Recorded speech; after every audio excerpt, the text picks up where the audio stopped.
commencer, je voulais qu'on regarde ensemble cette image qui se passe de tout commentaire. Des images qui nous mettent quand même mal à l'aise. Manuel Valls, reçu en audience par Abdelaziz Bouteflika, c'était hier à Alger, à Zeralda plus précisément, sa résidence. Un président algérien très diminué, hagard, le regard perdu, quasi spectral.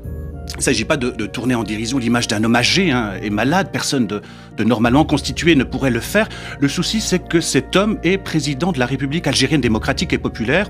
Il dirige un pays de 40 millions d'habitants. Sid Ahmed Rosali, elle vous inspire quoi, cette image ? Non, mais d'abord, ce qu'elle inspire à tous les Algériens, c'est la compassion pour un homme qui, semble-t-il, je dis bien semble-t-il, traverse des moments difficiles sur le plan de sa santé. Mais pour moi, si je devais choisir un sentiment dominant, c'est qu'elle incarne cette image, combien est grande la difficulté de l'Algérie à rentrer dans l'état de droit.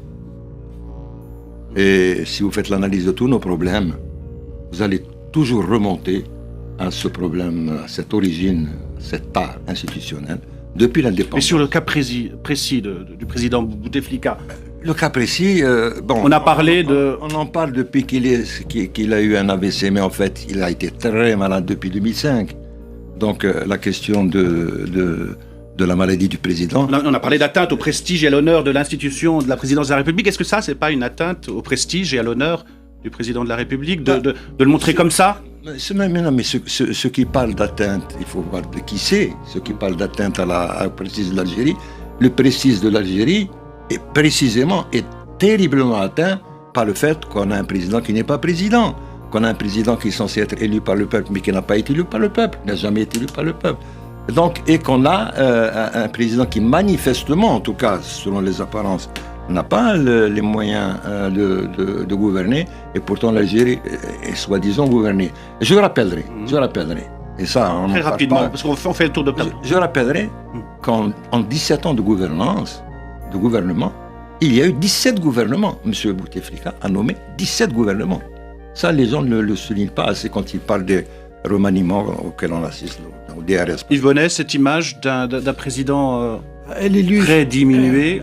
Elle illustre incontestablement la difficulté qu'ont les hommes d'État à quitter le pouvoir et surtout à se choisir ou à aider à la désignation d'un successeur. Maintenant, nous, Français, est-ce que nous avons vraiment le droit de donner des leçons à qui que ce soit ? Nous avons connu dans un passé récent des présidents qui étaient sur la has-been, nous avons connu la fin du président Pompidou, la fin du président Mitterrand. Nous avons connu ces périodes de déshérence où, heureusement, derrière, il y a un Premier ministre qui fait bien la tâche. Bon, Facile Malti, c'est tout ce qu'on peut dire. Sur ces images que vous venez de voir. Moi, ce que je dirais, c'est que le dommage de cette image en revient plutôt à ceux qui l'ont choisi, ceux qui l'ont installé ici, et particulièrement lors du dernier renouvellement pour le 4e mandat. Qui ? Vous parlez de qui ? Je parle d'un ensemble de forces qui gouvernent l'Algérie aujourd'hui. Alors on est toujours très flou, on ne sait pas qui se cache derrière. Des clans, son frère Saïd Bouteflika, c'est...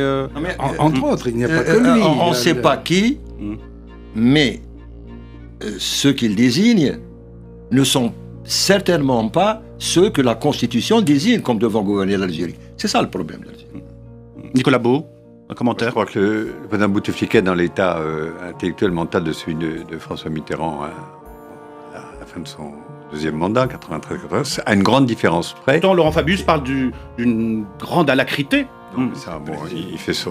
C'est de la diplomatie, c'est du travail diplomatique. Mais non, ce qui est grave, c'est qu'il ne parle plus. Il n'a plus parlé au peuple algérien depuis 2012. Et donc, ça devient un pouvoir totalement en apnée. Et en plus, dans une situation très difficile, dont on reparlera, crise économique, catastrophe très grave.